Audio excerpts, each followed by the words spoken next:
Hello, good evening everyone.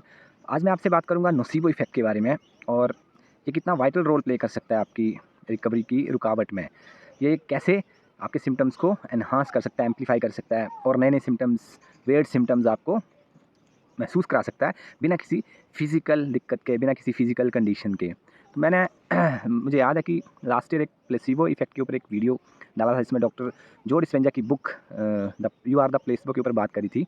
तो नोसीबो just उसका उल्टा है और अननोइंगली, जाने-अनजाने हम नोसीबो का इस्तेमाल कर के खुद को ही टॉर्चर करते हैं। अनकॉन्शियसली हम डेलिबरेटली नहीं करते हैं।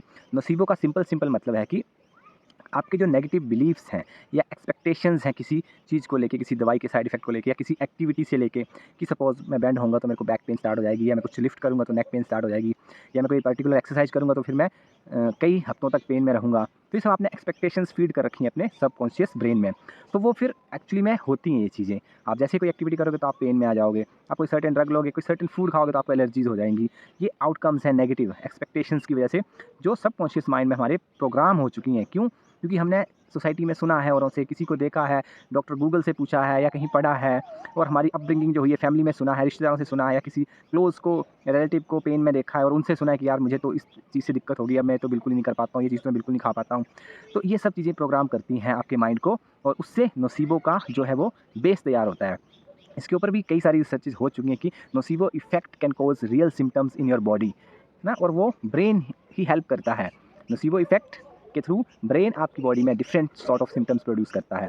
एक रिसर्च भी हुई है जिसमें एमआरआई के रिजल्ट्स 2 ग्रुप में बाँट दिया पेशेंट्स को, group A, group B. Group A को जो सर्जन्स ने या रेडियोलॉजिस्ट ने उनको फैक्ट्स बताया कि देखो आपकी L4 L5 से हर्निएशन है, C4 C5 पे डिजनरेशन है, बल्जिंग है। इसका मतलब ये है कि बल्ज आपकी डिस्क जो है थोड़ी-सी बाहर आ गई है, या कहीं पे बोल दिया कि भई कंप्रेशन है। ये फाइंडिंग हम आपकी उसमें मतलब टिपिकल मेडिकल टर्मिनोलॉजी यूज़ करके उनको बताया गया। और दूसरे ग्रुप को सिर्फ ये बोला गया कि कुछ नहीं है, आपकी एमआरआई में जस्ट नॉर्मल एब्नॉर्मैलिटीज़ आई हैं जो एज रिलेटेड सभी में होती हैं, and there is nothing to worry. और कुछ वीक्स के बाद उनको ट्रैक किया गया, तो कंट्रोल ग्रुप जो आपका जो ए ग्रुप था, उन लोगों में क्या था कि पेन बढ़ गया था, उनकी फंक्शनैलिटी कम हो गई थी लाइफ में, वो एक्टिविटीज़ अच्छे से नहीं कर पा रहे थे। जो दूसरा ग्रुप था, वो बिल्कुल हेल्दी और बिना किसी दिक्कत के फंक्शन कर रहे थे, जबकि उनकी एमआरआई फाइंडिंग लगभग बराबर थी। तो फ़र्क कहाँ आया? डॉक्टर की वर्डिंग में। कैसे आपने कितने लिटरली आप डॉक्टर की वर्ड्स को लेते हो, बिलीव करते हो, फेथ करते हो। तो यही तो हो रहा है हमारे समाज में आजकल। मैक्सिमम डॉक्टर्स आपको टिपिकल बड़े-बड़े स्केरी मेडिकल टर्मिनोलॉजी के नाम लेके डरा देते हैं कि you have spondylosis, you have herniations, you have degeneration, this and that, है ना? कंप्रेशंस और पता नहीं क्या-क्या। तो उससे क्या होता है, फिर आप डर जाते हैं एकदम कि पता नहीं, डॉक्टर ने बोला तो this is something very serious, और आप उसको लेके आप अब आपको पता है कि टीएमएस माइंड बॉडी की वीडियो आप देख रहे हो, या मैं जो भी आपको बता रहा हूँ, या डॉक्टर सारनो ने, या फिर एलन गॉर्डन, ग्रुप ऑफ ये इंडिविजुअल्स हैं जो अवेयरनेस फैला रहे हैं, ये स्कूल ऑफ थॉट बिल्कुल अलग है। बट आप इवन उनको फॉलो कर रहे हो, बट सबकॉन्शियसली आपके माइंड में फीड हो गया है वो डॉक्टर की कही हुई बात, या गूगल में पढ़ी हुई कि इसके बाद ये होता है, फिर ये होना है, फिर आप तो बड़े प्रिकॉशन लेने हैं, ऐसा करना है, आप तो वो नहीं कर पाएँगे, ये नहीं कर पाएँगे। तो आपने कहीं न कहीं उनको फीड कर दिया है।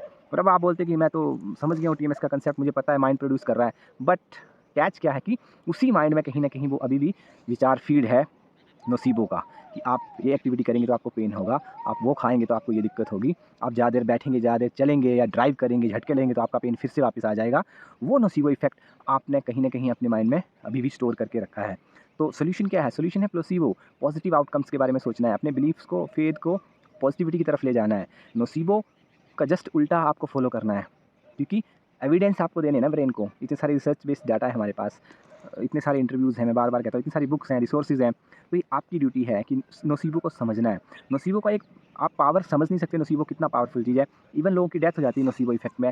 जो वुडू कल्चर होता है, वुडू स्पेल, या हमारी इंडियन कॉन्टेक्स्ट में बोले तो इसको जादू टोना बोला जाता है, कि कई लोगों को मतलब जो चेले होते हैं, देसी लैंग्वेज हम चेले बोलते हैं, या आप कह लो जो बाबा लोग ये सब आते हैं, वो बोलते हैं कि आपको किसी ने जादू टोना कर दिया, आप तो बहुत गंदे वाला किया है, आप तो बचोगे नहीं, ये वो। तो लिटरली लोग बीमार होते हैं, बेड पकड़ते हैं और मर भी जाते हैं, क्योंकि उनकी जीने की इच्छा ही खत्म हो गई। उनको वो कन्विंस हो गए कि मुझे तो जादू टोना हो गया है, अब तो मैं बिल्कुल बचूंगा नहीं। तो इवन अमेरिका जैसी डेवलप सोसाइटी में भी वुडू स्पेल बोलते हैं, वहाँ भी ऐसा होता है, क्योंकि अवेयरनेस की कमी है, नॉलेज की कमी है। तो अपने माइंड को आप जितना एक्सपैंड करोगे नॉलेज को, उतना ही आपको हेल्प करेगा। और जितना आप नैरो बनाओगे थिंकिंग को कि नहीं ये जहाँ लिखा है, ये उसने बोला है, मेरे दोस्त के पापा को भी ऐसे हुआ था, वो भी गिरे थे, उनकी पीठ में भी लगी थी, उनको भी कई साल पेन रहा था, उनको ऑपरेट कराना पड़ा था। तो ये नोसिबो इफेक्ट है कि आपने सुना है कि किसी रिलेटिव को ऐसे हुआ था, उनको इतने साल पेन रहा था, फिर उनको सर्जरी करानी पड़ी थी, उसके बाद भी नहीं हुआ था, फिर वो दवाइयाँ खाते रहे। तो ये सब आपने सुना है, देखा है, आपने फीड किया है कि इसके बाद ये होता है, वो आपने कन्विंस करा रखा है अपने सबकॉन्शियस को, तो आपके साथ ये सब हो रहा है। एक बहुत सेंसिटिव लोग होते हैं, वो तो दूसरों के सिम्पटम्स कॉपी करने लगते हैं। जैसे इवन मैं बैठा हूँ, मैं आपके पास बोल रहा हूँ कि मेरे को ये दिक्कत है, ये यहाँ पेन हो रहा है, मेरे को ये सिम्पटम आ रहे हैं, लेग में जा रहा है, आर्म में जा रहा है पेन, झंझनाहट हो रही है, बर्निंग हो रही है, तो आपको सुनने के बाद ही वो सिम्पटम आने लगेंगे। हुआ है ऐसा, आपके साथ भी हुआ होगा, एडमिट इट। तो this is the power of brain. ये कोई भी सिम्पटम प्रोड्यूस कर सकता है, जस्ट सुनने से ही कर सकता है एक बार में। तो आप सोचो कि आपने जो बिलीफ्स बचपन से इकट्ठे किए हैं, उनका क्या इम्पैक्ट हो सकता है आपके। एक बार एनालाइज़ करिए अपने आप को, क्या-क्या ऐसे नेगेटिव बिलीफ्स हैं जो आपने सुने हैं, और क्या उनका कोई फैक्चुअली सपोर्टेड है क्या वो, या लॉजिकल हैं? तो वो आपको एलिमिनेट करने हैं, नोसिबो के जितने भी बिलीफ्स हैं, और प्लेसिबो की तरफ अपने आप को बढ़ाना है, फेथ रखना है। Your brain has very magical powers for healing. ये पूरा एक फार्मेसी है अपने आप में, सब केमिकल्स हैं इसके पास, सब दवाइयाँ हैं, सब ड्रग हैं। आपको जस्ट एक नज़ देना है, एक पुश देना है, वो पॉजिटिविटी के साथ, बिलीफ के साथ, और इंस्पिरेशनल स्टोरीज़ को देख के अपने अंदर वो होप इम्बाइब करनी है आपको। और ये ड्यूटी आपकी है, कोई और नहीं करेगा आपके लिए आके।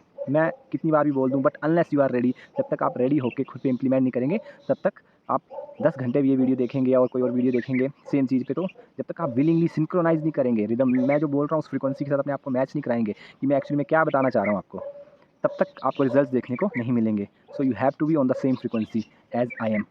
सो I will see you in the next video. Take care and bye bye.